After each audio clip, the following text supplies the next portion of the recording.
عبادت سے باہر ہمیں جانا ہی نہیں. تو اس اعتبار سے عبادت سوائے اللہ کے کسی کی نہیں ہوتی, اور نہ کوئی کر سکتا ہے سوائے اللہ کے کسی کی عبادت, کیونکہ عبادت وہ مقصد حیات ہے جو خالق نے ہمارے لیے متعین کیا ہے. یہ تھا ایک نقطہ.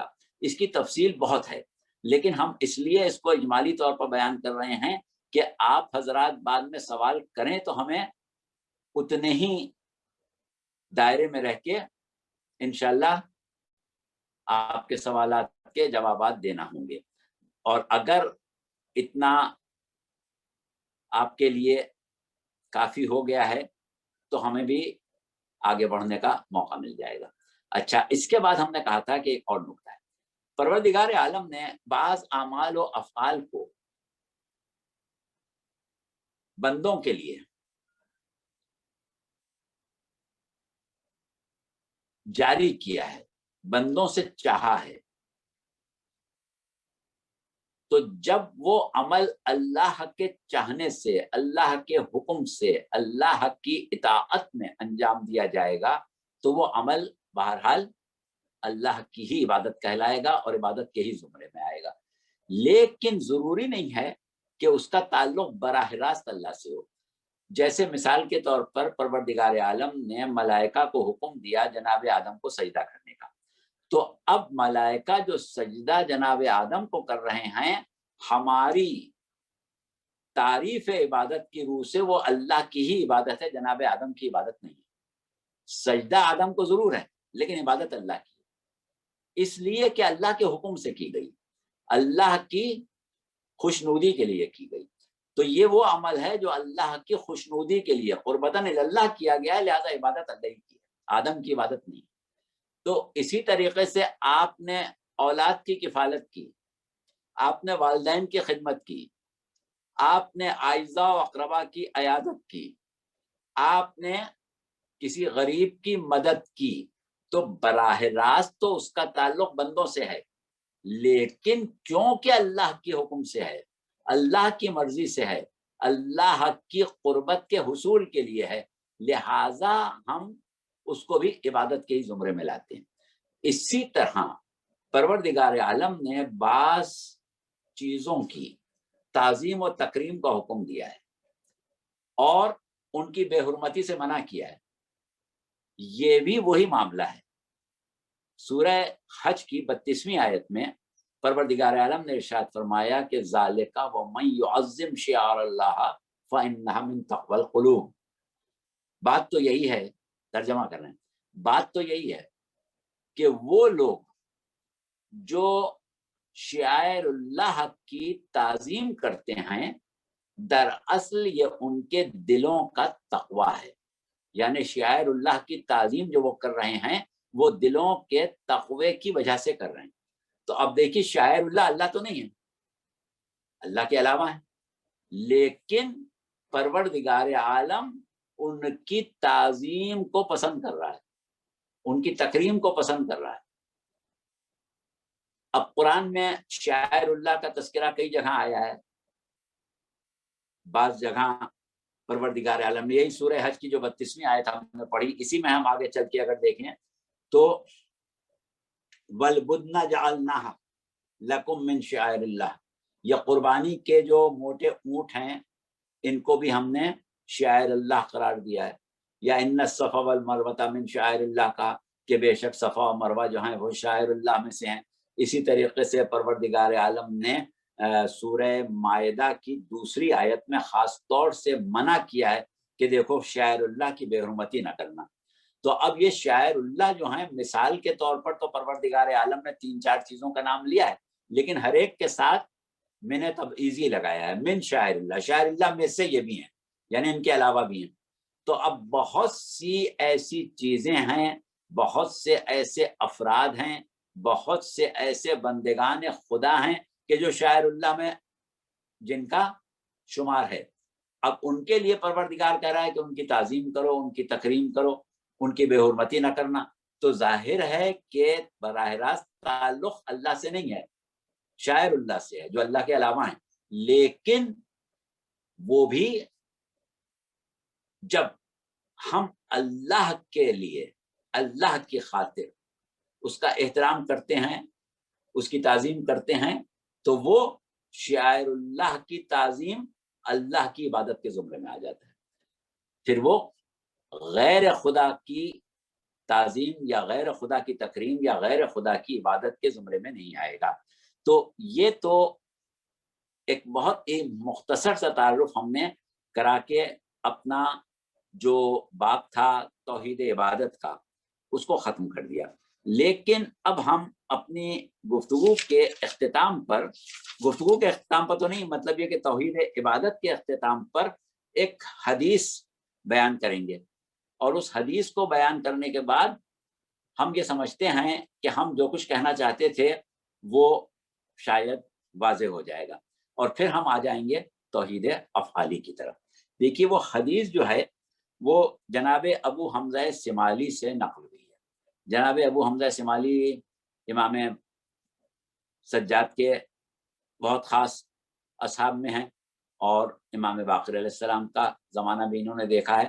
اب اس وقت موقع نہیں ہے کہ ہم ابو حمزہ سمالی کا تعارف کرائیں, لیکن یہ ماہ رمضان کی سحریوں کے موقع, سحری کے موقع پر آپ ایک دعائے ابو حمزہ سمالی پڑھتے ہیں, وہ امام نے انہی کو تعلیم کی تھی.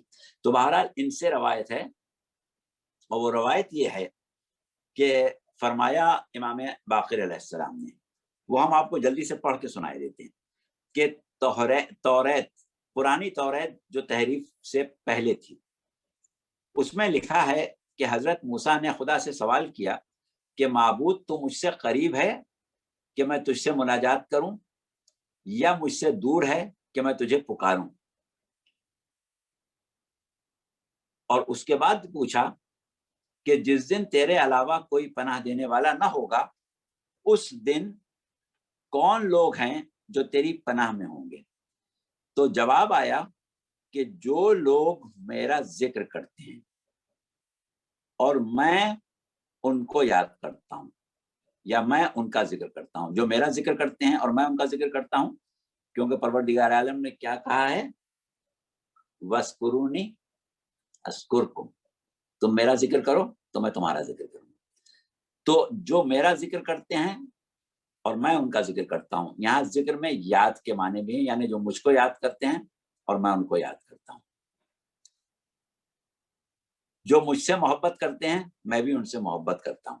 یہ لوگ وہ ہیں کہ جو صرف اللہ کی خاطر محبت کرتے ہیں. محبت اللہ کے بندوں سے کرتے ہیں, لیکن قربتاً اللہ کرتے ہیں, یعنی اللہ کے بندوں سے محبت کرتے ہیں, مگر ان کا مقصد حصول خوشنودی پروردگار عالم ہوتا ہے. تو یہ وہ لوگ ہیں کہ جب اہل زمین گناہ کرتے ہیں تو ان لوگوں کی وجہ سے میں عذاب کو روک لیتا ہوں, اور ان کی وجہ سے, یعنی پروردگار عالم کا رحم, اس کا کرم جو ہے وہ ان بندوں کی وجہ سے ہوتا ہے جو اللہ کا ذکر کثرت سے کرتے ہیں, یعنی اللہ کو کثرت سے یاد کرتے ہیں, اور اللہ کے بندوں سے اللہ کے لیے محبت کرتے ہیں. تو اب دیکھیے, اللہ کے عام بندوں سے اللہ کے لیے محبت کرنا پروردگار عالم کو اتنا پسند ہے کہ اللہ ان کو اپنے خصوصی بندوں میں شامل کرتا ہے جو اللہ کے بندوں سے اللہ کے لیے محبت کریں, یعنی اللہ کی قربت کے لیے محبت کریں, اللہ کی خوشنودی کے لیے محبت کریں. تو اب اگر اللہ کے کچھ ایسے بندے ہوں جن کی میت کا بھی اللہ نے حکم دیا ہو, جن کی مودت کا بھی اللہ نے حکم دیا ہو, جن کی اطاعت کا بھی اللہ نے حکم دیا ہو, اور جن کی ولایت کو بھی اللہ نے واجب کیا ہو, تو ایسے بندوں سے اگر کوئی اللہ کے لیے محبت کرے تو پروردگار عالم کو یہ عمل کتنا پسند آئے گا, اور یہ کتنی بڑی عبادت بن جائے گا.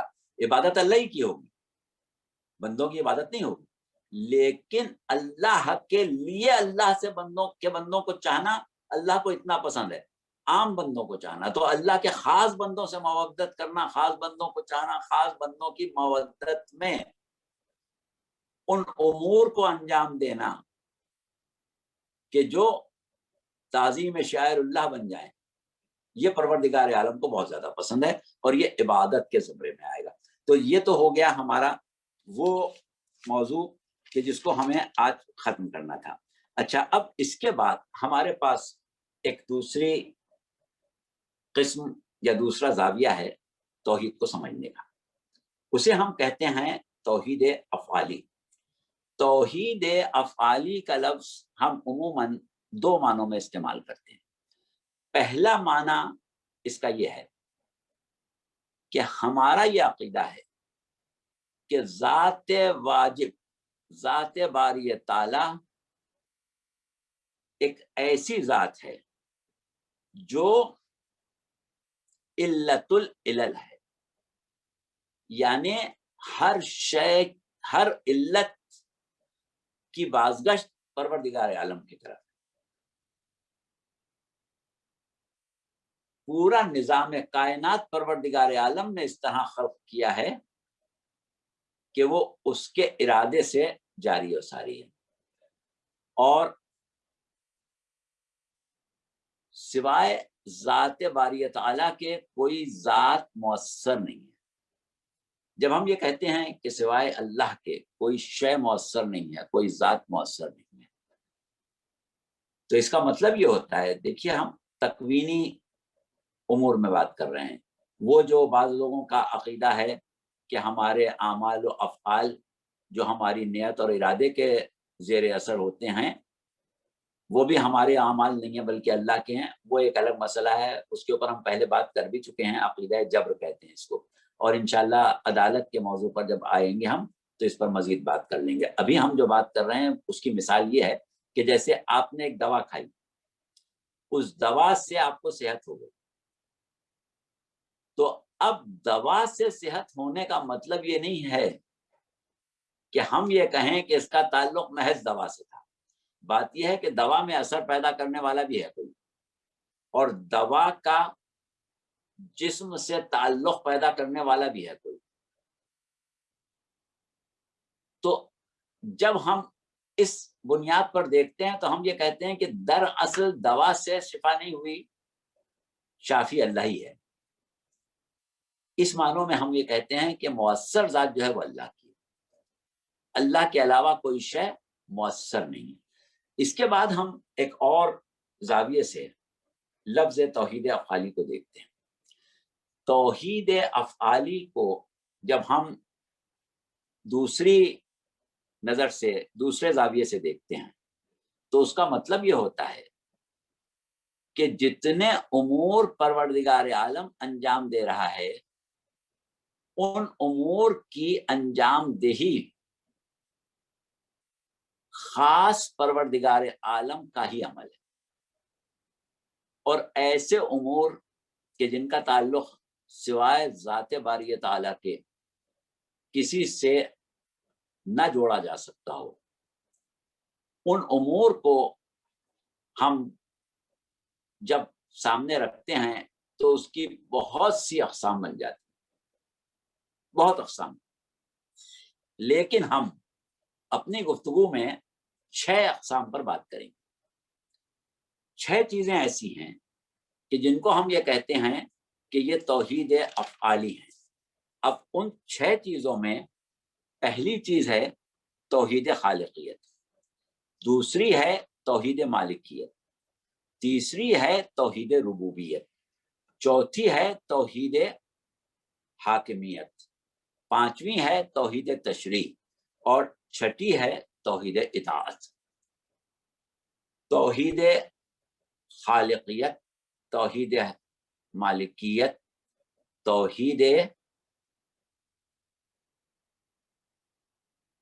ربوبیت، توحید تشریع، توحید اطاعت، توحید حاکمیت. اب اس کو بس ہم جلدی جلدی سمجھا دیں تاکہ پھر آپ لوگ اپنے سوالات کے اوپر آ جائیں. دیکھیے پہلی چیز ہم نے کہی توحید خالقیت. سرنامہ کلام میں بار بار ہم سورہ حشر کی آخری آیت پڑھ رہے ہیں جس میں پروردگار عالم نے ارشاد فرمایا کہ هو اللہ الخالق الباری المصور لہ الاسماء الحسنی. وہ اللہ وہ ہے جو خالق بھی ہے، باری بھی ہے، مصور بھی ہے. دیکھیے جب کوئی شے وجود میں آتی ہے تو ایک ہستی اس کو ایجاد کرنے والی ہوتی ہے اور ایک طاقت اس کو عدم سے وجود بخشنے والی ہوتی ہے. باری کا لفظ جب ہم استعمال کرتے ہیں تو وہاں مراد خلق کرنا نہیں بلکہ ایجاد کرنا ہے، اور خالق کا لفظ جب استعمال کرتے ہیں تو عدم سے وجود میں لانا ہے. خالقیت پروردگار عالم کا ایک ایسا عمل ہے کہ جس میں اللہ کا کوئی شریک نہیں ہے. نہ اللہ کو ضرورت ہے کہ کسی کو شریک کرے، نہ اللہ کو کسی کی مدد کی ضرورت ہے. اللہ نے خود طے کیا کہ کس مخلوق کو کیسا ہونا چاہیے. انسان کو کیسا ہونا چاہیے، سمندر کو کیسا ہونا چاہیے، سورج کو کیسا ہونا چاہیے، پہاڑ کو کیسا ہونا چاہیے، اور کس جانور کو کیسا ہونا چاہیے، کس مخلوق کو کیسا ہونا چاہیے، یہ بھی پروردگار عالم طے کرتا ہے. اس کو کامل وجود بھی پروردگار عالم عطا کرتا ہے اور اس کے لیے مقصد تخلیق کا تعین بھی پروردگار عالم کرتا ہے. سوائے اللہ کے کوئی بھی ایسی ہستی نہیں ہے کہ جو کچھ خلق کر سکے. یعنی اللہ نے باقاعدہ اس بات کی تعدی کی ہے، چیلنج کیا ہے کہ سب عقل مند مل کے چاہیں کہ ایک مکھی خلق کرنے تو نہیں کر سکتے. تخلیق اللہ کے لیے ہے. اب ایک مسئلہ یہاں پر آتا ہے، وہ یہ ہے کہ پروردگار عالم جہاں ہر شے کو ایجاد کرنے اور وجود بخشنے پر قادر ہے، وہاں وہ اس بات پر بھی قادر ہے کہ چاہے تو کسی شے کو براہ راست وجود بخشے اور چاہے تو اپنے کسی مقرب بندے کی بندگی کا مقام و مرتبہ دیگر بندوں کو دکھانے کے لیے اس تخلیق کو اس کی طرف سے قرار دے دے. جیسے مثال کے طور پر جناب عیسیٰ کو پروردگار عالم نے یہ اذن عطا کیا کہ وہ مٹی کی چڑیا بنائیں اور اس کے بعد اس میں پھونکیں اور کہیں کہ اللہ کے اذن سے حقیقی چڑیا بن جائے، اور وہ حقیقی چڑیا بن کے اڑنے لگے. تو یہ دراصل تخلیق اللہ کی ہے، جناب عیسیٰ کی نہیں ہے. لیکن اللہ کی قدرت اس چیز پر بھی محیط ہے کہ وہ جناب عیسیٰ سے مٹی کی چڑیا بنوائے اور اس کے بعد اس میں ایک مرتبہ جان ڈال کے اس کو حقیقی چڑیا بنا دے، اور جناب عیسیٰ کی زبان سے یہ جملہ جاری ہو کہ یہ کام بے اذن اللہ ہو جائے، اللہ کی اجازت سے ہو جائے. تو بے نفس ہی جناب عیسیٰ خالق نہیں ہے، لیکن جناب عیسیٰ کو بحیثیت خالق پروردگار عالم نے پیش کیا کسی خاص مصلحت کے تحت. یا اسی طریقے سے جناب موسیٰ کا عصا اگر اژدہا بن جائے تو یہ کس کی قدرت ہے؟ یہ اللہ کی. یہ کس کی خالقیت ہے؟ اللہ کی. لیکن یہ مصلحت خداوندی اور قدرت خداوندی کا کرشمہ ہے کہ اس عمل کو وہ جناب موسیٰ کے ہاتھ سے انجام دلوائے، اور اس طریقے سے جناب موسیٰ بھی ایک قسم کے خالق بن کے لوگوں کے سامنے آ گئے ہیں. لیکن بے نفس ہی وہ خالق نہیں ہے، عمل بہرحال اللہ کا ہے. یا ہمارا کوئی امام قالین پر بنے ہوئے شعر کو اشارہ کرے اور وہ حقیقی شعر بن جائے، تو یہ کیا ہے؟ یہ پروردگار عالم کی عطا کردہ قوت تکوینی ہے اللہ ہی کی طرف سے. اب یہ اور بات ہے کہ پروردگار عالم ان بندوں کو دیگر بندوں سے متعارف کرانے کے لیے اس عمل کو انجام دے رہا ہے، جس کو ہم معجزہ کہتے ہیں. تو یہ تمام چیزیں جو ہیں یہ اپنی جگہ ہیں، لیکن بنیادی طور پر خالقیت جو ہے وہ ذات باری تعالی سے ہی منسوب ہے. اللہ کے علاوہ ہم کسی کو خالق اگر مانتے ہیں، جیسے اللہ نے کہا تبارک اللہ احسن الخالقین، بابرکت ہے وہ خدا جو بہترین خالق ہے، یعنی بہت سے خالقوں کا تذکرہ آ گیا، تو یہ خالقیت جو ہے وہ بے نفس ہی نہیں ہے، وہ اللہ کی عطا کی ہوئی ہے، جیسا کہ ابھی ہم نے مثالیں دی۔ اچھا، اب اس کے بعد جو دوسری چیز ہے وہ ہے توحید ربوبیت۔ دیکھیے رب کسے کہتے ہیں؟ رب کہتے ہیں ضرورت کو پورا کرنے والے، رزق کے عطا کرنے والے کو۔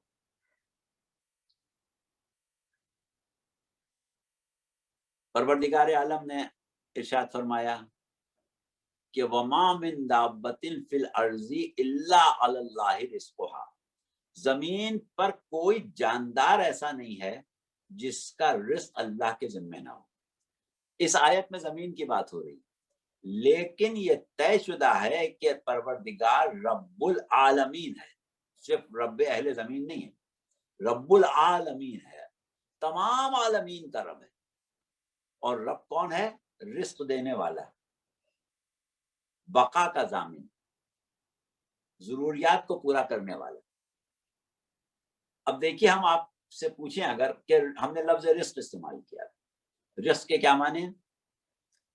رزق ہم اس شے کو کہیں گے کہ جس کے ملنے سے کسی وجود میں بقا بھی ہو، نمو بھی ہو، باقی بھی رہے، نشو نما بھی ہو۔ جیسے مثال کے طور پر نباتات ہے، نباتات کو پانی ملے، سورج کی روشنی ملے، زمین کے غذائی اجزاء ملیں تو اس میں بقا بھی ہے، نمو بھی ہے۔ اگر یہ نہ ملے تو یہ برباد ہو جائیں، تباہ ہو جائیں۔ تو یہ تمام چیزیں کیا ہوئی؟ ان کا رزق ہوئی۔ اسی طریقے سے ہر شے کو اس کی بقا کے لیے اس کا رزق چاہیے۔ اب آپ دیکھیں کہ کائنات میں اربوں کھربوں اجرام فلکی ہیں، اور وہ تمام اجرام فلکی جو ہیں ان کی بقا کس شے پر مبنی ہے؟ پروردگار عالم کا بنایا ہوا نظام دفع و کشش، پروردگار عالم کا اذن، اس کی قیومی، جس کی وجہ سے ہر شے، ہر وجود قائم ہے۔ کوئی شے خود سے قائم نہیں ہے، قائم بالذات کوئی شے نہیں، ہر شے اس لیے قائم ہے کہ اس کو ایک ذات قیوم قائم رکھے ہوئے۔ جب تک اس کا ارادہ اس شے کی بقا میں ہے، جب تک وہ باقی ہے۔ اگر وہ ارادہ بقا کو ترک کر دے تو وہ شے فنا ہو جائے گی۔ یہ جو سورج چاند ستارے ٹھہرے ہوئے ہیں، پروردگار عالم نے ارشاد فرمایا کہ والشمس والقمر والنجوم مسخرات بامرہ الا لہ الخلق والامر تبارک اللہ رب العالمین۔ سورج، چاند، ستارے سب اس کے امر سے مسخر ہیں، اور آگاہ ہو جاؤ کہ خلق بھی صرف اسی کے لیے ہے اور امر بھی صرف اسی کے لیے ہے، اور بابرکت ہے وہ جو عالمین کا رب ہے۔ آپ ایک مرتبہ کائنات پر غور کریں، بہت سی چیزوں پر غور کریں۔ ہم جلدی سے سرسری ایک مثال دے دیں۔ ایک خبر ہے ہمارے سامنے 28 نومبر 2001 کی، رمضان کی 11 تاریخ، امریکی خلائی ایجنسی ناسا نے ایک ایسا سیارہ دریافت کیا تھا اس تاریخ میں کہ جو دنیا سے 150 نوری سال کے فاصلے پر ہے۔ اب ظاہر ہے آپ اندازہ لگا لیں کہ 150 نوری سال کتنی بڑا فاصلہ ہے، اور وہ یہ کہتے ہیں کہ یہ دنیا سے 220 گنا بڑا ہے، 220 زمینیں، 220 دنیا اس میں آ جائیں، اور اس کا درجہ حرارت جو ہے وہ 2000 ڈگری فارنہائٹ ہے، یعنی 923 ڈگری سینٹی گریڈ سے زیادہ. اس کو وہ سیارہ کہہ رہے ہیں، پلینٹ. تو ظاہر ہے کہ پورا ایک نظام شمسی ہوگا، ایک سورج ہوگا، کیونکہ سورج کا نظام شمسی کا پورا وزن سورج میں ہوتا ہے، سیارے کا کوئی وزن ہی نہیں سورج کے مقابلے میں. تو ایک سورج جس کے گرد خدا جانے کتنے سیارے ہوں گے، ایک سیارے کا پتہ چلا کہ وہ زمین سے اتنا بڑا ہے کہ 220 زمینیں اس میں آ جائیں، اور وہ اتنا گرم ہے کہ 2000 ڈگری فارنہائٹ سے دہک رہا ہے. تو اب بتائیں اس کے سورج میں کتنی حرارت ہوگی، کتنی توانائی ہوگی کہ اتنے بڑے کو دہکائے ہوئے، اور کتنی طاقت کشش ہوگی کہ اس کو روکے ہوئے. تو یہ ساری طاقت، یہ سارے نظام کا توازن، یہ صرف اذن الہی سے ٹھہرا ہوا ہے. تو جیسا کہ ابھی ہم نے کہا کہ ہر شے کا رزق ہے، تو اجرام فلکی کا رزق ان کا توازن ہے. پروردگار عالم ایسا رب ہے کہ ان کو توازن عطا کیے ہوئے ہے مسلسل. تو اللہ کی ربوبیت عالمین پر اس طرح پھیلی ہوئی ہے کہ پروردگار عالم کے ایک اسم قیوم سے ساری کائنات قائم ہے. اور یہ بقائے کائنات جو ہے، یعنی قوت بقا، تسلسل بقا، یہ رزق ہے. اور وہ رب ہے جو یہ رزق فراہم کر رہا ہے. ہر شے کا رزق پروردگار عالم فراہم کر رہا ہے، اور یہ شے سوائے اللہ کے کسی کے بس کی بات نہیں ہے. اب جب ہم لفظ رب میں بھی بعض اوقات جمع کا صیغہ استعمال کرتے ہیں، تثنیہ کا استعمال کرتے ہیں. اللہ نے والدین کو رب کہا ہے، اور رب الارباب کہا ہے اپنے آپ کو، بہت سے ربوں کا رب. تو یہاں پر بھی وہی والی بات صادق آئے گی جو توحید خالقیت میں آ رہی تھی، کہ یعنی کوئی بے نفس ہی رب نہیں ہے.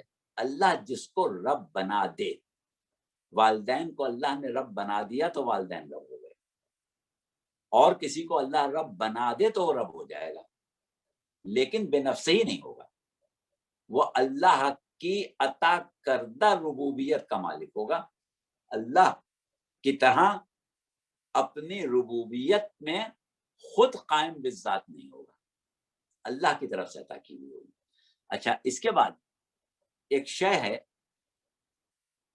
توحید مالکیت. اب دیکھیں، جب ہم اس بات کو سمجھ چکے، جان چکے کہ ہمارا ایجاد کرنے والا اللہ ہے.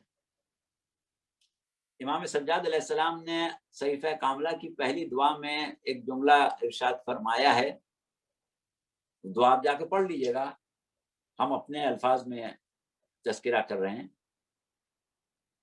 کہ پروردگار عالم نے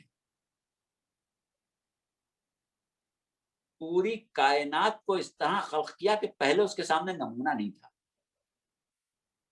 یہ اس کی خالص اپنی ایجاد تھی. تو ہر شے کو ایجاد اللہ نے کیا، عدم سے وجود اللہ نے بخشا، اور ہر شے اگر باقی ہے تو اس کی قیومی کی وجہ سے باقی. اگر اس کا اذن نہ ہو تو وہ شے باقی نہ رہے. اور ہر شے کو رزق پروردگار عالم کی طرف سے مل رہا ہے. رزق دینے والا اللہ، باقی رکھنے والا اللہ، حیات دینے والا اللہ، ایجاد کرنے والا اللہ، وجود بخشنے والا اللہ. تو جب ہر شے اللہ کی طرف سے ہے تو کیا مخلوق کا کوئی مالک اللہ کے علاوہ ہو سکتا ہے؟ کسی کو حق ہے کہ وہ کسی کا مالک بن جائے؟ مخلوق کا کوئی بھی مالک نہیں ہے. جو کچھ ہے لہو ما فی السماوات و ما فی الارض، سب اسی کے لیے، سب کا مالک وہی ہے. جب وہ سب کا مالک ہے تو دیکھیے مالکیت جو ہوتی ہے وہ دو قسم کی ہوتی ہے. ایک ہوتی ہے مالکیت عارضی اور مالکیت مجازی. جیسے ہم اپنے گھر کے مالک ہیں. کب تک ہیں مالک؟ جب تک سانس چل رہی ہے. اس کے بعد ہمارے ورثہ کا ہو جائے گا, یا ہم بیچ دیں کسی اور کا ہو جائے گا, یا ہم سے کوئی چھین لے اس کا ہو. یہ ہماری مالکیت عارضی ہے. اللہ کی مالکیت دائمی. اچھا, ہماری مالکیت جو ہے وہ مجازی ہے, یعنی اس شے کے نہ ہم خالق ہیں, نہ ہم اس شے کے رب ہیں, نہ ہم اس شے کی بقا کے ضامن ہیں. تو ظاہر ہے کہ ہماری مالکیت جو ہے وہ قراردادی ہے. معاشرے نے ہم کو اس کا مالک قرار دے دیا تو ہم مالک ہو گئے. قانون نے ہمیں مالک قرار دے دیا تو ہم مالک ہو گئے. اس لیے نہیں کہ حقیقت میں ہم اس کے مالک. اب صورت کیا ہے کہ مالکیت جو ہوتی ہے وہ حق تصرف رکھتی ہے. جیسے اگر ہم اپنے مکان کے مالک ہیں تو ہم کہیں گے کہ ہمیں حق ہے کہ ہم اس میں رہیں, ہمیں حق ہے کہ ہم اس کو استعمال کریں. ہم اگر کسی لباس کے مالک ہیں تو ہمیں حق ہے کہ ہم اس کو جیسے چاہیں لباس اس کو استعمال کریں. ہم اگر کسی شے کے مالک ہیں تو ہم کو حق ہے کہ ہم جیسے چاہیں اس شے کو استعمال کریں. یہ کیا ہے؟ یہ ایک عقلی قانون ہے. تو جب مجازی اور عارضی ملکیت رکھتے ہوئے ہم یہ سمجھتے ہیں کہ ہم اس شے پر تصرف کا حق رکھتے ہیں, تو اب یہ بتائیں کہ اللہ جو ہر شے کا حقیقی مالک ہے, دائمی مالک ہے, اس کو تصرف کا حق ہے کہ نہیں؟ اللہ کو تو پھر جب ہم اللہ کے ہیں ہم کیا کہتے ہیں؟ اِنَّا لِلَّهِ, یعنی ہم اللہ کے ہیں. وَإِنَّا إِلَيْهِ رَاجِعُونَ, اسی کی طرف پلٹیں گے. اِنَّا لِلَّهِ یعنی ہم اللہ کے ہیں. تو جب ہم اللہ کے ہیں تو کیا اللہ کو یہ حق نہیں ہے کہ ہمیں استعمال کرے؟ اللہ کو یہ حق نہیں ہے کہ ہمارے اوپر تصرف کرے؟ سبحان اللہ, سبحان اللہ. حدیث قدسی میں پروردگار عالم نے ارشاد فرمایا, من لم یرض بقضائی ولم یصبر علی بلائی ولم یشکر لنعمائی فلیخرج من ارضی والسمائی ولیطلب رب سوائی. وہ شخص جو کبھی میرے فیصلے پر راضی نہیں ہوا, اور وہ شخص جس نے کبھی میری آزمائش پر صبر نہیں کیا, اور وہ شخص جس نے کبھی میری نعمتوں کا شکر نہیں کیا, اس کو چاہیے کہ میرے زمین و آسمان سے نکل جائے اور اپنے لیے دوسرا رب تلاش کر لے. یعنی رشتہ ربوبیت ختم ہو جائے گا اگر ہم اللہ کو اپنی ملکیت, اللہ کی ملکیت نہ سمجھیں. ہمیں کیا حق ہے یہ کہنے کا کہ اللہ نے یہ کیوں کیا, اللہ نے وہ کیوں کیا, اللہ نے ہمیں یہ کیوں نہیں دیا؟ ارے بھائی تم مالک تھوڑی ہو, وہ مالک ہے. سبحان اللہ, سبحان اللہ. تم اپنے مالک نہیں ہو. اللہ جیسے چاہے تمہیں استعمال کرے. ہمیں تو یہ سمجھنا ہے کہ ہمارا وجود اللہ کا ہے. ہم کو جو تعلیم دی گئی وہ کیا دی گئی کہ ان الصلاۃ ونسکی ومحیایا ومماتی للہ رب العالمین. ہماری زندگی, ہماری موت, ہماری قربانی, ہمارا ہر شے اللہ کا ہے. یہاں پر ایک لفظ استعمال ہوتا ہے بندگی کے کمال کے لیے, تمکین باللہ. تمکین مکان سے بنا ہے, جگہ دینا, یعنی اللہ کو جگہ دینا. بندگی کا تقاضا یہ ہے کہ ہم اپنے وجود میں اللہ کو جگہ دیں, اللہ کو دور نہیں کریں. ہم کو اللہ کو پوری پوری جگہ دینا ہے, اپنے آپ کو اللہ کے سپرد کر دینا ہے. ایمان ہی یہ ہے کہ توکل علی اللہ, تفویض الامر الی اللہ, رضا بقضاء اللہ, تسلیما لامر اللہ. کہ ہم کو تو یہ سمجھنا ہے کہ ہم اللہ کے ہیں, بات ختم ہو گئی. اچھا وقت آیا تو اللہ نے یہی مناسب سمجھا, برا وقت آیا تو اللہ نے یہی مناسب سمجھا. اس کو اختیار ہے, ہمیں حق نہیں کہ ہم شکایت کریں اس سے. تو یہ ہے توحید مالکیت، اس کو ہم کہتے ہیں توحید مالکیت. تو انسان اللہ کا بندہ نہیں بن سکتا جب تک کہ مالکیت کا تصور اس کے ذہن میں نہ ہو کہ پروردگار مالک ہے. اب اس کے بعد ہم جب اس سے آگے بڑھتے ہیں، توحید مالکیت کے بعد ہمارے پاس جو چیز آتی ہے وہ ہے توحید اطاعت، توحید تشریع اور توحید حاکمیت. یہ ان تین چیزوں پر آپ کو بہت غور کرنا ہے، بہت توجہ دینا ہے. دیکھیے، جب ہمارا مالک کون ہے؟ اللہ ہے. ہمارا رب کون ہے؟ اللہ ہے. ہمارا رازق کون ہے؟ اللہ ہے. ہمارا خالق کون ہے؟ اللہ ہے. ہماری بقا کا ضامن کون ہے؟ اللہ ہے. ہمیں عدم سے وجود میں لانے والا کون ہے؟ اللہ ہے. ہمیں رزق دینے والا کون ہے؟ اللہ ہے. اب ایسی صورت میں جب اللہ مالک ہے تو ہم کو اپنے نفس پر اللہ سے زیادہ اختیار ہو سکتا ہے؟ دیکھیے، وہ لوگ کہ جو اسرار و رموز بندگی سے واقف نہیں ہیں، وہ تو یہ کہہ سکتے ہیں کہ صاحب یہ کام ہم نے بالرضا کیا، یہ کام ہم نے کیا تو ہم اس پر راضی تھے. ارے بھائی، آپ کو راضی ہونے کا حق ہے جب آپ کا وجود آپ کی چیز ہی نہیں ہے. تو جو مالک ہے اس کو راضی ہونا چاہیے. تو اب جو مالک ہے، جو رب ہے، جو خالق ہے، جو اولا بالتصرف ہے، یعنی ہمارے نفوس پر ہم سے زیادہ اختیار رکھتا ہے، جب وہ ہمارے نفوس پر ہم سے زیادہ اختیار رکھتا ہے تو کیا ہم کو یہ حق حاصل ہے کہ ہم اپنی مرضی سے کسی کو قابل اطاعت سمجھ لیں، کسی کی اطاعت کرنا شروع کر؟ کیسے کر سکتے ہیں؟ جس کی اطاعت کا حکم اللہ دے گا اسی کی اطاعت کر سکتے ہیں، اس کے علاوہ کسی کی اطاعت نہیں کر سکتے. یہ ہے توحید اطاعت. توحید تشریع یعنی قانون سازی. قانون سازی اپنے لیے ہم کریں گے تو ہمارا مالک کرے گا. تشریع صرف اللہ کے لیے ہے، اللہ کے قانون کے علاوہ کوئی قانون نہیں چلے گا.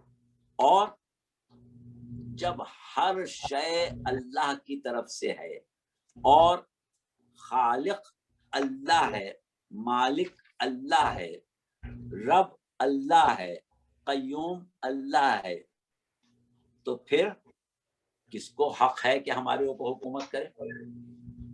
یا ہم کو حق ہے کہ ہم کسی کو اپنا حاکم بنائیں؟ ارے ایک شخص اللہ کے ایک بندے کو اپنا محکوم نہیں بنا سکتا. حق ہی حاصل نہیں ہے کسی کو کہ اللہ کے بندے کو محکوم بنائے. چاہے کہ پوری قوم کو محکوم بنا لے یا پوری قوم اپنے آپ کو کسی کا محکوم بنا لے. یہ قوم کو حق کس نے دے دیا؟ توحید حاکمیت میں شرک ہے، توحید اطاعت میں شرک ہے.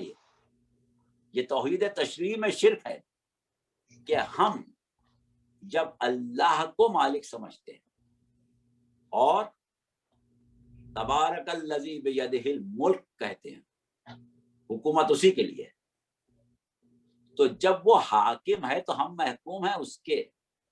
اور جب ہم اس کے محکوم ہیں تو یا تو وہ ہمارے اوپر حکومت کرے یا جس کو چاہے ہمارا حاکم بنا دے. جس کو اللہ حاکم بنائے گا اس کو ہم حاکم مانیں گے. جس کو اللہ حاکم نہ بنائے اس کو حاکم مانا تو شرک ہو جائے گا. اللہ نے بنایا نہیں، ہمیں کیا حق پہنچتا ہے کسی کو حاکم بنانے کا؟ ہمیں کیا حق پہنچتا ہے کسی کی اطاعت کرنے کا؟ اللہ کہہ رہا ہے اطیعوا اللہ واطیعوا الرسول واولی الامر منکم. اب اولی الامر کی اطاعت آپ کریں گے تو اولی الامر ہم نہیں بنا سکتے، اس لیے کہ توحید اطاعت کا تقاضا ہے کہ جس کی اطاعت کا اللہ حکم دے گا وہ اولی الامر ہوگا. جس کو ہم اولی الامر قرار دے دیں وہ اولی الامر نہیں ہوگا. تو اس اعتبار سے مکتب تشیع کا یہ خصوصی امتیاز ہے کہ وہ صرف اسی کو حاکم مانے گا، صرف اسی کو اطاعت کے قابل مانے گا، صرف اسی کو تشریع کے قابل مانے گا جو منصوص من اللہ ہو، اللہ کی طرف سے. اللہ نے نہیں بنایا تو مجبوری ہم نہیں مان سکتے، کیونکہ کسی اور کو مانیں گے تو پھر ہم اللہ کی حاکمیت سے باہر چلے جائیں گے. اللہ کی حاکمیت میں جبھی رہ سکتے ہیں جب اللہ کے بنائے ہوئے کو. تو اب دیکھیے یہ جو ہمارے پاس نظام حاکمیت الہیہ ہے اسی کو ہم ولایت کہتے ہیں. اللہ ولی الذین آمنوا، اللہ صاحبان ایمان کا ولی ہے. النبی اولی بالمؤمنین من انفسہم، نبی تمام مومنوں پر ان کے نفوس سے زیادہ اختیار رکھتا ہے. یہ پورا نظام حکومت جو ہے اسی کو ہم ولایت الہیہ کہتے ہیں. جب ہم کہتے ہیں علی ولی اللہ تو اس کا مطلب کیا ہے؟ اس کا مطلب یہ ہے کہ علی اس سلطنت الہیہ کا منصوص من اللہ حاکم ہے، اللہ کی طرف سے حاکم ہے، کیونکہ یہ حکومت کا نظام ولایت ہے. تو یہ ولایت علی ولی اللہ کہنا، علی کو من جانب اللہ اس حاکمیت کا حقدار سمجھنا جو اللہ اپنی طرف سے عطا کرے، اپنی طرف سے منصوص کرے، اپنی طرف سے مخصوص کرے. تو یہ ہے ایک خاص ہماری فکر کہ جس کے تحت ہم نظام ولایت الہیہ کو مانتے ہیں. اب دیکھیے پروردگار عالم نے قرآن میں فرعون کا ذکر کیا، نمرود کا ذکر کیا، شداد کا ذکر کیا، حامان کا ذکر کیا. کیوں کیا؟ کیا کرتے تھے؟ وہ بادشاہ تھے، اپنی عبادت کراتے تھے، اپنے آپ کو رب کہلواتے تھے. اللہ نے ان کا تذکرہ کیا. کیوں؟ غور کریں کبھی. اگر آج کے بادشاہ رعایا سے تقاضۂ عبادت نہ کریں، تقاضۂ سجدہ نہ کریں، تب بھی وہ حاکمیت میں، تشریع میں، اطاعت میں، توحید الہیہ میں دخل اندازی کر رہے ہیں. توحید الہیہ میں دخل اندازی کر رہے ہیں. یہ ہم کو سمجھنے کی ضرورت ہے فرعون کے قصے سے، نمرود کے قصے سے، کہ ہم حاکمیت کو اللہ سے مخصوص کرتے ہیں، اطاعت کو اللہ سے مخصوص کرتے ہیں، تشریع کو اللہ سے مخصوص کرتے ہیں. لہذا حکومت سوائے پروردگار عالم کے کسی کی ہو ہی نہیں سکتی. تو یہ ہے ایک خلاصہ ہماری اس گفتگو کا کہ جسے ہم توحید افعالی کہہ رہے ہیں. اب توحید افعالی کے بعد آپ حضرات کی دلچسپیاں، آپ حضرات کی جو فکر کی جولانیاں ہیں، جو آپ کی طلب علم ہے، جو آپ کا جذبہ بندگی پروردگار عالم ہے، اس کے تحت آپ چاہیں گے تو ہم بہت گفتگو کریں گے.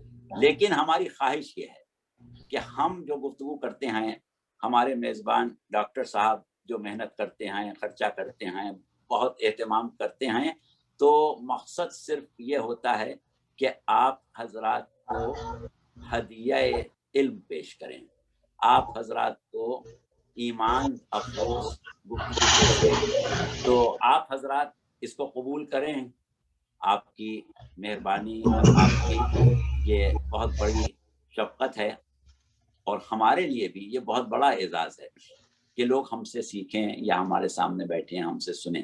تو بہرحال آج کی حد تک ہم اپنی گفتگو تمام کر رہے ہیں، اور ہمارے میزبان ڈاکٹر صاحب کے پاس آپ لوگوں کی طرف سے موصول شدہ سوالات ہوں گے.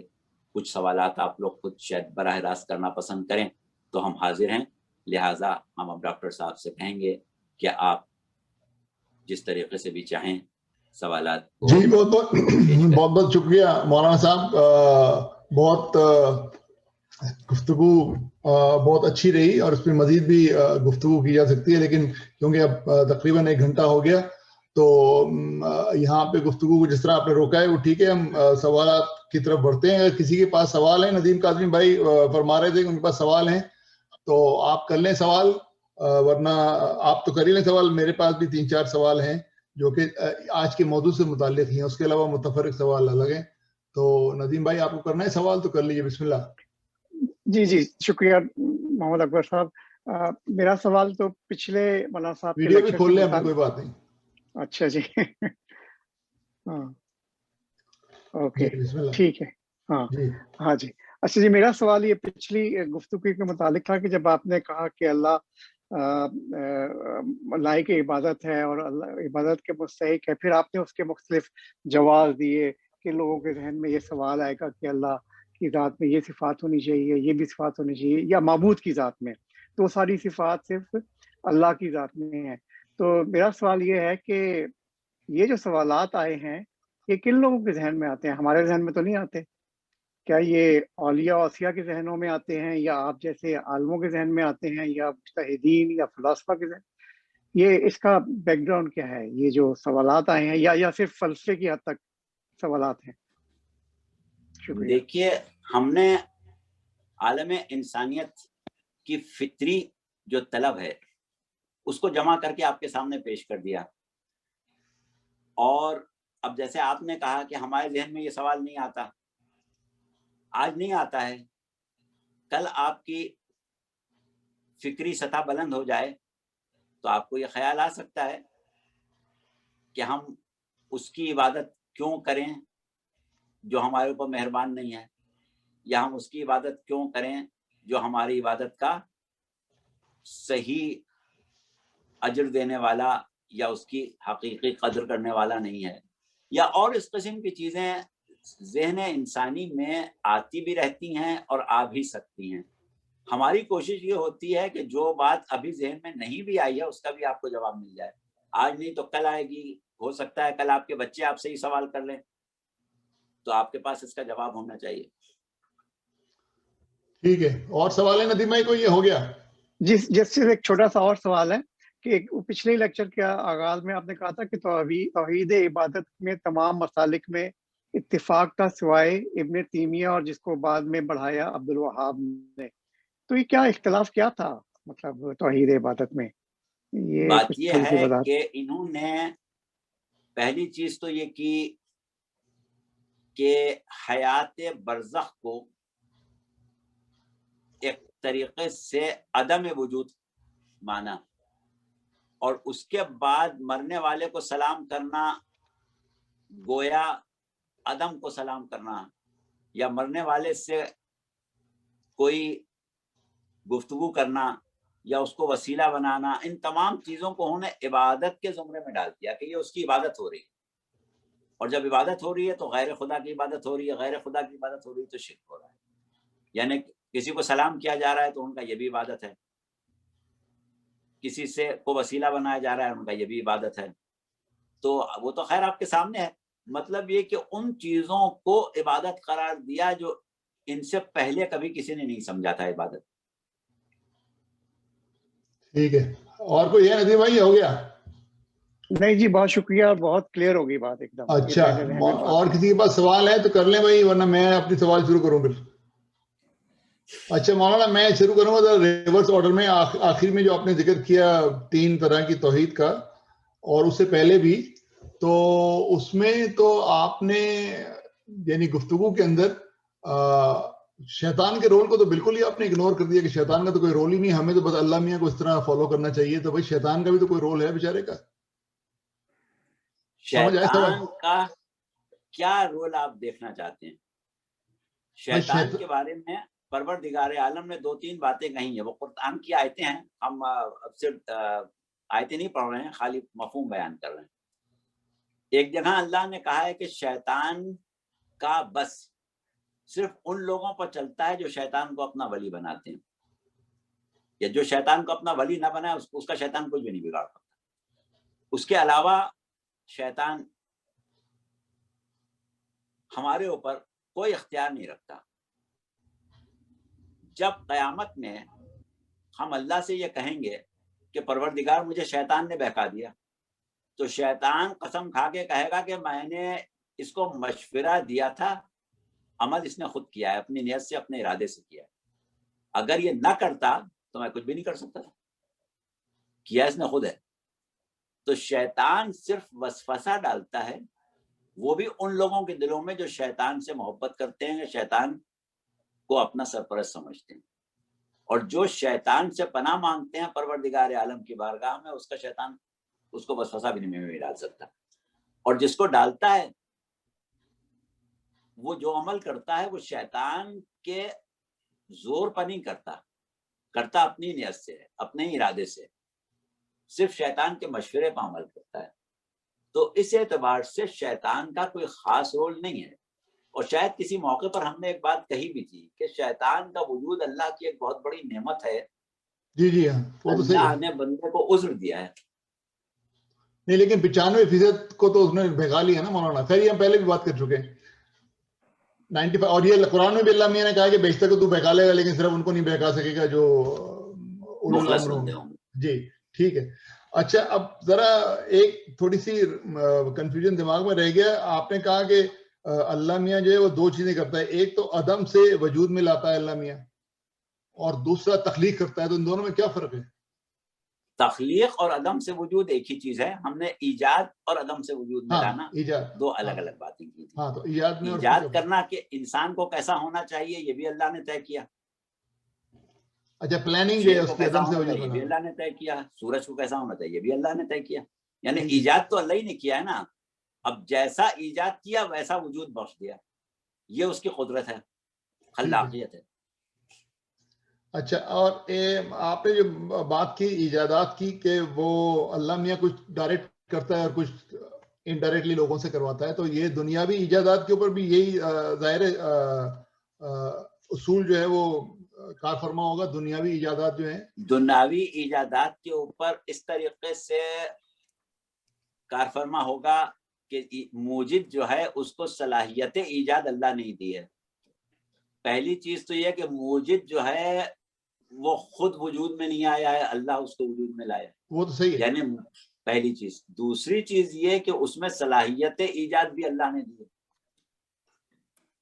تو ہاں اس اعتبار سے اس کی بازگشت اللہ کی طرف ہو جائے گی، اس کی بات اللہ کی طرف جائے گی، لیکن بالکل اس صحیح ہے۔ اعتبار سے نہیں ہوگی کہ پروردگار عالم نے خاص طور پر اس کا بندوں سے تعارف کرانے کے لیے اس سے ایجاد کرایا اور ایجاد اللہ نے کیا، نسبت اس کی طرف دی، یہ والا مسئلہ نہیں آئے گا یہ والا مسئلہ نہیں، ٹھیک ہے، وہ تو صحیح ہے۔ تو دنیاوی ایجادات بھی ظاہر ہے کہ اذن الہی سے ہی ہوتی ہے نا؟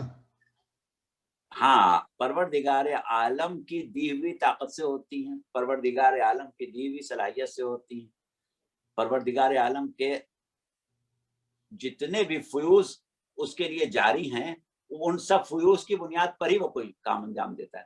وہ تو صحیح ہے، تو پھر اس کا مطلب ہے کہ پچھلے 800 سال سے تو یہ سارا کام غیر مسلم ہی کر رہے ہیں، 900 سال سے، 1000 سال سے۔ بات یہ ہے کہ اللہ غیر مسلموں کو رزق بھی دیتا ہے، اللہ غیر مسلموں کو دنیا کی آسائش بھی دیتا ہے، تو اللہ ساری غیر ایجادات بھی مسلموں انہیں سے سے، کروا رہے ہیں۔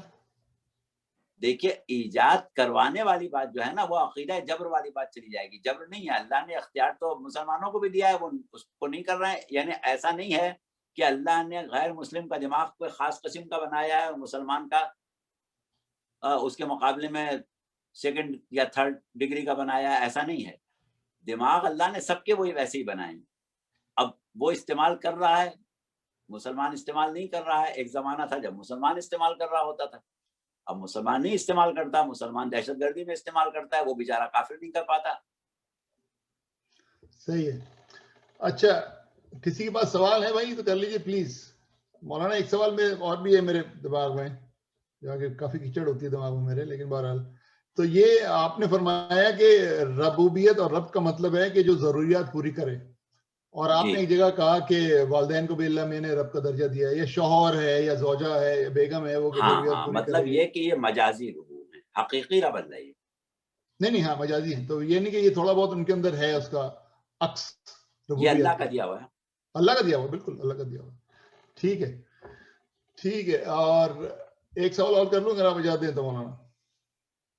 آپ نے کہا کہ رزق دینے والا اللہ ہے, جی تو نہ دینے والا بھی تو اللہ ہی ہے پھر.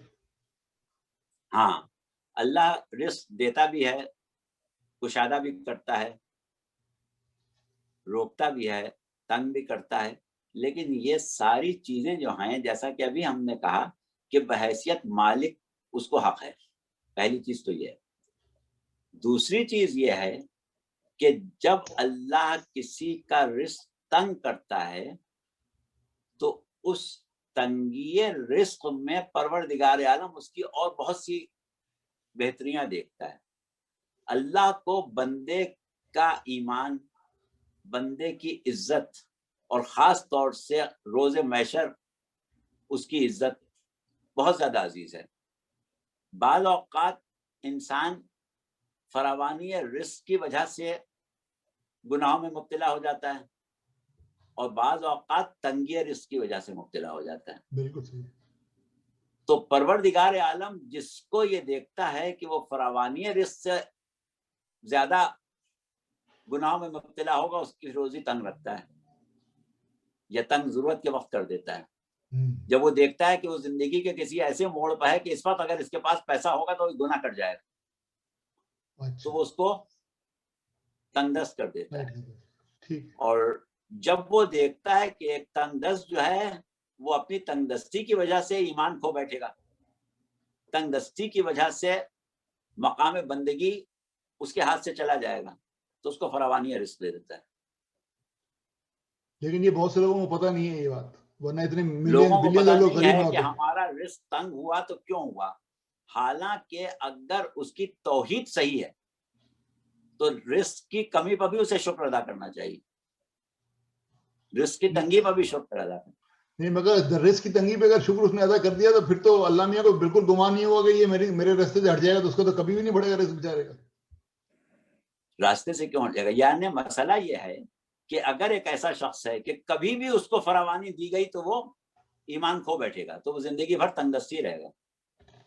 نہیں, لیکن آپ نے خیر بحث کر رہا ہوں, میں چھوڑیں. اچھا, نہیں کسی کے پاس نہیں, میں یہ کہہ رہا ہوں کہ بھائی اگر میں تنگ دستی پہ اللہ کا شکر کروں گا نا, تو اللہ میاں کو یہ خطرہ تو نہیں ہے کہ میں اللہ کے راستے سے ہٹ جاؤں گا, تو پھر اللہ میاں مجھے ادھر چھوڑ دے گا, یہ تو ایسے ہی خوش ہے یار, اس کو اور $2 دے کے کیا کروں. ہاں, جب آپ تنگ دستی پر شکر کریں گے نا تو وہ شکر جو ہے وہ آپ کو یعنی فارغ البالی عطا کرے گا. ٹھیک. اچھا, کسی کے پاس سوال ہے توحید کے متعلق؟ ورنہ میرے پاس کچھ سوال ہیں متفرق. اور پہلا سوال مولانا یہ ہے متفرق میں کہ جو لوگ کام کرتے ہیں, نماز پڑھتے ہیں اور سوتے ہیں, اور نیت ان کی ہوتی ہے ان کی کام جاب کر رہے ہیں, رزق حلال کما رہے ہیں یا عبادت کر رہے ہیں, تو نیت ان کی ہوتی ہے قربتاً الی اللہ. لیکن جب وہ یہ کام نہیں کر رہے, رزق حلال نہیں کما رہے یا عبادت نہیں کر رہے, سو رہے ہیں یا ریلیکس کر رہے ہیں, تو وہ بھی قربتاً الی اللہ کر سکتے ہیں؟ جی ہاں, اصل میں بات یہ ہے کہ پروردگار عالم نے ہی نیند کو بھی ایجاد کیا ہے. اور آپ نے دعائے جوشن کبیر میں پڑھا ہوگا, یامن جعل اللیل لباسن یامن جعل النوم سباتن.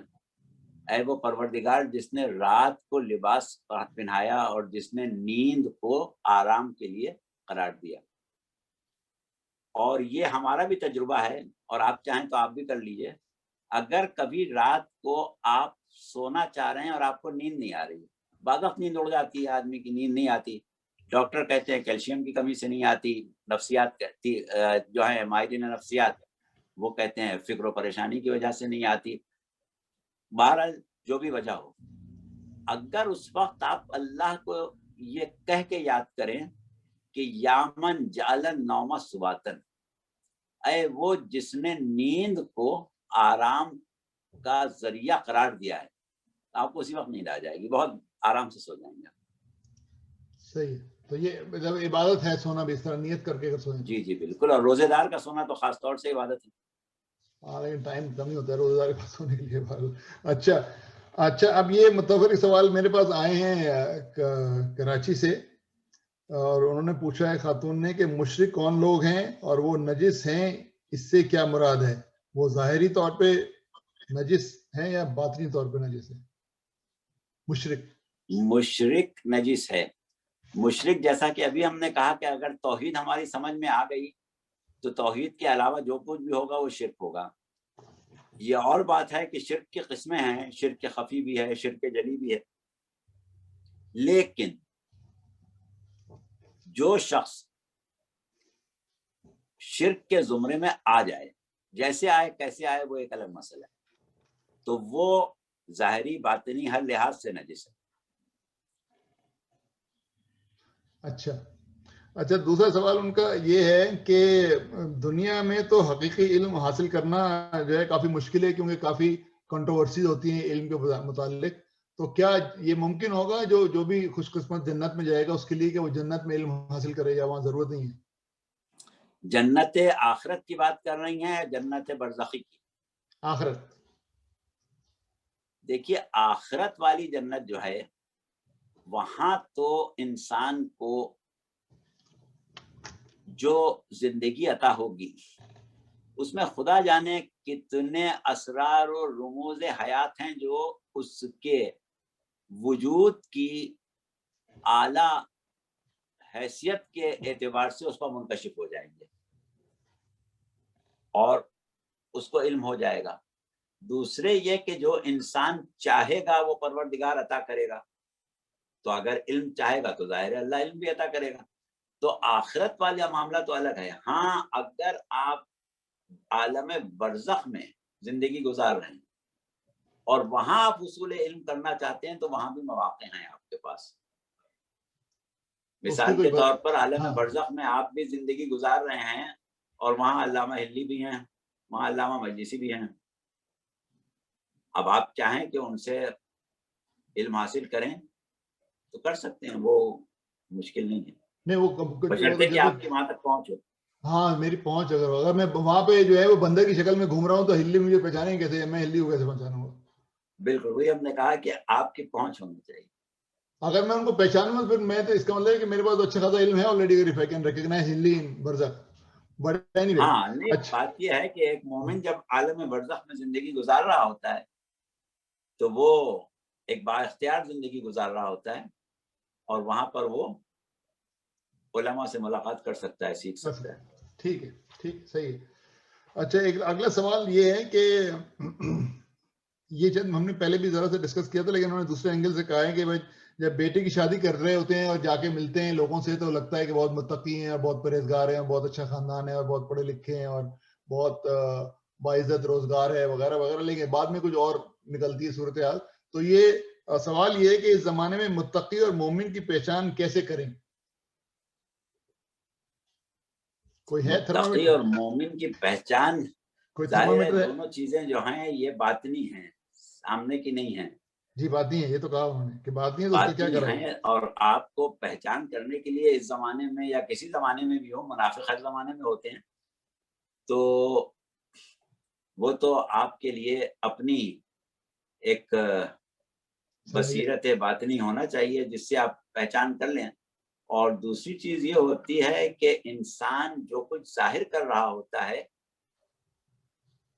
وہ اور جو حقیقت ہوتی ہے اس کا فرق اگر پہچاننا چاہتا ہے انسان تو ہر انسان کو اللہ نے اتنی صلاحیت دی ہے کہ ایک دفعہ میں نہیں تو دو دفعہ میں، دو دفعہ میں نہیں تو چار دفعہ میں انسان پہچان ہی لیتا ہے. صحیح. اور بہرحال نہیں پہچان پائے گا تو دھوکہ کھا جائے گا. اب کیا کیا جائے؟ اور دھوکہ کھائی رہے ہیں سارے لوگ. صحیح بات ہے، کیونکہ دھوکہ دینے والوں کو بھی تو اللہ ہے. اچھا کسی کے پاس سوال ہے؟ کسی کے پاس سوال ہے کوئی تو کر لیں، ورنہ آخری سوال میرے پاس ایک ہے. مولانا صاحب ترجمہ، تفسیر اور تعویل میں کیا فرق ہے؟ ترجمہ کسی زبان میں جو کچھ کہا یا لکھا گیا ہے اس کے الفاظ کو آپ کسی دوسری زبان میں منتقل کر دیں کہ وہ زبان بولنے والا جو ہے اس کے لیے وہ اس کی زبان کا جملہ ہو جائے، اس کو ہم ترجمہ کہتے ہیں. تفسیر کا لفظ جو ہے وہ فسرہ سے بنا ہے. تفسیر، تعویل، تحریر، تقریر، تصویر، تنویر، یہ سارے الفاظ جو آپ استعمال کرتے ہیں اس کو ہم باب تفصیل کے مصادر کہتے ہیں.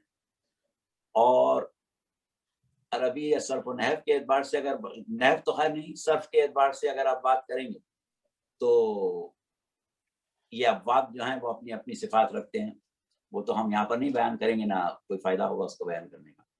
لیکن یہ جو لفظ استعمال ہو رہا ہے تفسیر، یہ بھی باب تفعیل ہے، فسرا سے بنا ہے. فسرا کے معنی ہوتے ہیں چہرے سے نقاب اٹھا دینا.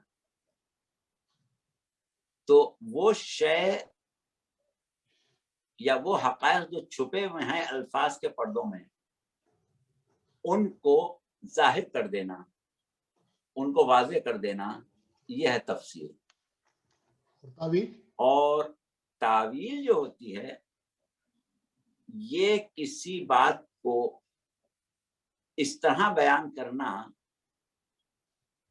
کہ آپ اس کے مصداق سے یا اس کے جو باطنی مفاہیم ہیں ان کے ذریعے اس کو ظاہر کر دیں. جیسے مثال کے طور پر آپ سے کہا گیا انسان کیا ہے، اب سوال کیا گیا انسان کیا ہے. آپ نے کہا کہ بھائی انسان وہ ہے کہ جس کے دل میں درد ہو. آپ نے کہا انسان وہ ہے جو سوچتا ہے. آپ نے کہا انسان وہ ہے جو بولتا ہے. مطلب یہ کہ مختلف طریقوں سے آپ انسان کی تعریف کر سکتے ہیں. یہ ہوئی تعریف. اب آپ چاہتے ہیں تعویل کریں. آپ نے کہا بھائی انسان کو جاننا چاہتے ہو، پیغمبر اسلام کو دیکھو جا کے، تمہارا انسان سمجھ میں آ جائے گا. آپ نے ایک مصداق کی طرف اس کی فکر کا رخ موڑ دیا. آپ نے کہا رہے انسان، جاؤ حسین کو دیکھو، انسان سمجھ میں آ جائے گا. تو یہ کیا ہے؟ یہ تعویل ہے کہ آپ نے کسی بات کو سمجھانے کے لیے اس کے مصادیق، اس کی صفات، اس کے اعلیٰ معیار کا مثالی نمونہ وہ پیش کر دیا. یہ ہوتی ہے تعویل. اچھا، توجیہ اور تعویل میں فرق ہے. توجیہ بنا ہے وجہ سے. اچھا، وجوہات بیان توجیہ کرنا. یعنی کسی چیز کی وجہ بتانا، ویریفیکیشن. ٹھیک ہے، ٹھیک ہے. اچھا، اب بالکل یہ آخری سوال ہے. بالکل یہ نہیں، ندیم بھائی سوال کر لیں جی، بسم اللہ. میں کہہ رہا تھا کہ ساری گفتگو میں وہ جو آپ نے تفسیر اور توجیہ اور ترجمہ، ہاں ترجمہ، اور اس میں تفسیر بالرائے کے بارے میں تھوڑا سا کچھ دو چار اگر جملے عنایت فرما دیں. تفسیر بالرائے کافی استعمال ہوتا ہے. تفسیر بالرائے. تفسیر بالرائے کا لفظ جو بہت زیادہ استعمال ہوتا ہے وہ عموماً ہمارے یہاں یہی ہوتا ہے کہ ہم نے کوئی تفسیر کسی آیت کی بیان کی، آپ نے کہہ دیا کہ صاحب یہ تو تفسیر بالرائے ہے، ہم نہیں مانتے اس کو. بات یہ ہوتی ہے کہ پروردگار عالم نے اپنے کلام میں جو اسرار و رموز رکھے ہیں وہ معجزہ کلام الہی، خاص یعنی قرآن کا معجزہ یہ ہے کہ وہ کبھی فرسودہ نہیں ہوتے. ہر زمانے کے ساتھ اس کے نئے مطالب جو ہیں وہ سامنے آتے جاتے ہیں. کہ جب قرآن نازل ہوا تھا تو اس میں کہا گیا الحمدللہ رب العالمین. تعریف جو ہے یا تعریف کے لائق وہ اللہ ہے جو عالمین کا رب ہے. اب اس وقت عالمین کا تصور لوگوں کے ذہن میں کیا تھا؟ بطلی موس کا نظریہ چل رہا تھا. وہ کہتے تھے کہ زمین جو ہے وہ ایک چٹیل میدان ہے، اس کے چاروں طرف پہاڑ ہے جسے کوہ قاف کہتے ہیں، اور کوہ قاف کے پار چلے گئے تو دنیا سے باہر چلے گئے، دنیا بیچ میں ہے، چاند ستارے اس کے گرد گھوم رہے ہیں. یہ بطلی موس کا نظریہ تھا. تو اس وقت لوگ عالمین کا تصور ہی نہیں کر پاتے تھے. اب آج جب ہم کہیں الحمدللہ رب العالمین تو ہم آج اپنے علم کے مطابق عالمین کی تفسیر کرتے چلے جائیں گے. یہ بھی عالم ہے، یہ بھی عالم ہے، یہ بھی عالم ہے، یہ بھی عالم ہے. تو اس اعتبار سے زمانہ گزرتا رہے گا، قرآن فرسودہ نہیں ہوگا. اب اگر ہم قرآن سے ایسے مطالب اخذ کرتے ہیں کہ جو اس اعتبار سے قابل اعتراض نہیں ہے کہ ہم نے الفاظ کہ مفاہیم بدل دیے، معنی بدل دیے، اپنے مطلب کی بات نکالنے کے لیے کہیں کی بات کہیں جا کے لگا دی، یہ ہوتی ہے تفسیر بالرائے۔ لیکن قرآن کو سمجھنا، تفہیم قرآن جو ہے وہ ہر شخص اپنے ذہن سے سمجھتا ہے، اپنے علم کی سطح پر سمجھتا ہے۔ تو اپنے علم کی سطح پر، اپنے مشاہدے کی سطح پر، اپنے محسوسات کی سطح پر سمجھنا جو ہے وہ ہو سکتا ہے کہ آپ کا سمجھنا ہماری سمجھ میں نہ آئے، لیکن ہم اسے تفسیر بالرائے نہیں کہیں گے۔ اچھا، اس کا مطلب یہ کہ تفسیر جس بندے پہ اعتماد ہو، آپ کو اسی کی تفسیر پڑھیں آپ۔ اور تفسیر کا مراد یہ نہیں مولانا کہ بیک گراؤنڈ کیا ہے آیت کا، یہ نہیں ہے کہ کس زمرے میں اللہ نے بات بات کر یہ رہا ہے کہ دیکھیے تفسیر، اب یہ تو ایک نیا موضوع آپ لوگوں نے چھیڑ دیا۔ یہ علوم قرآن میں سب سے بنیادی جو سبجیکٹ ہے، سب سے بنیادی جو باب ہے، وہ ہے تفہیم قرآن، قرآن کو سمجھنا۔ تو قرآن کو سمجھنے کے لیے ہمیں بہت سے اصولوں کو، بہت سے قرائن کو دیکھنا پڑتا ہے۔ تو اس اعتبار سے تفسیر کی بہت سی اقسام ہوتی ہیں۔ آپ کسی بھی، جیسے ابھی ایک تفسیر کی بات کر رہے تھے، احسن صاحب کی تفسیر کی بات کر رہے تھے ہمارے معزز سامع، ندیم بھائی، یا مودودی صاحب کی تفسیر کی بات کر رہے تھے۔ ظاہر ہے کہ اس میں کچھ لکھا ہے، اس میں کچھ لکھا ہے، الفاظ تو وہی ہیں، معنی یہ کچھ اور لے رہا ہے، وہ کچھ اور لے رہا ہے۔ ٹھیک ہے، ٹھیک ہے، کسی دن اس پہ پروگرام کر لیں گے ہوتا مولانا۔ یہ ہے کہ معنی لینے کی کچھ بنیادیں ہیں، ان بنیادوں پر وہ معنی لے رہا ہے۔ تو اس میں یہ ہوتا ہے کہ تفسیر کی بہت سی قسمیں ہیں۔ آپ تفسیر صافی پڑھیں، اس میں زیادہ تر مصادیق کا تذکرہ ہے۔ بعض تفاسیر آپ پڑھیں، اس میں صرف قرآن کے باطنی معنوں پر زیادہ توجہ دی گئی ہے۔ بعض آپ پڑھیں، اس میں ظاہری معنوں پر دی گئی ہے۔ تو اس طریقے سے ہر ایک کا مطمع نظر الگ ہوتا ہے، اس کے حساب سے قرآن کی وضاحت پیش کی جا رہی ہے۔ اب اس میں ایک تفسیر ہوتی ہے، تفسیر کا ہمارے ہاں عموماً انداز یہ ہوتا ہے کہ جب آیت کو پڑھتے ہیں تو اس کی شان نزول پر بات کرتے ہیں کہ یہ آیت کب نازل ہوئی تھی، کس موقع پر نازل ہوئی تھی، اس کے اعتبار سے اس کی تفسیر کرتے ہیں۔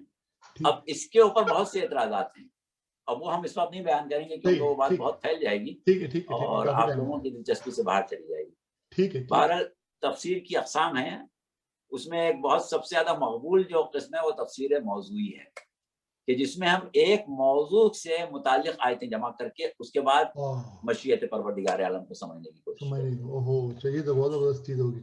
اچھا ٹھیک ہے مولانا، بہت بہت شکریہ۔ ایک سوال میں جلدی جلدی آپ سے آخری کر لوں کہ اللہ میاں کے نام 99 ہیں، اور اہل تشیع جو ہے وہ اس 99 کے نام کے علاوہ جو نام ہے خدا، اس کو کیوں ترجیح دیتے ہیں اور اسی کو استعمال کرتے ہیں عام طور پہ؟ خدا تو 99 میں شامل بھی نہیں ہے۔ بات یہ ہے کہ لفظ خدا جو ہے یہ ہم اللہ کے ان اسماء میں بھی شمار نہیں کرتے، اور دوسری چیز یہ کہ عربی کا لفظ بھی نہیں ہے۔ لیکن جہاں تک اہل تشیع کی بات ہے، اہل تشیع کا مسئلہ نہیں ہے۔ آپ صوفیہ کا سارا کلام نکال کے دیکھیں، لفظ خدا ہی ملے گا۔ ایران میں، بر صغیر میں آپ کو لفظ خدا ہی ملے گا۔ بات یہ ہے کہ خدا جو ہے، آج کل لوگ یہ سمجھتے ہیں کہ جیسے گاڈ کہا، ایشور کہا، یا بھگوان کہا، یا احرمن یا یزدان کہا، اسی طرح خدا کہا، ایسا نہیں ہے۔ یہ الفاظ اپنی جگہ ہیں، ان کی جو بھی حیثیت ہے اس پر ہمیں بات نہیں کرنا ہے۔ خدا جو ہے یہ فارسی زبان کا لفظ ہے اور خود آ سے بنا ہے۔ خود آ یعنی وہ ذات کہ جس کا تصور فطرتاً انسان کے اندر ہے۔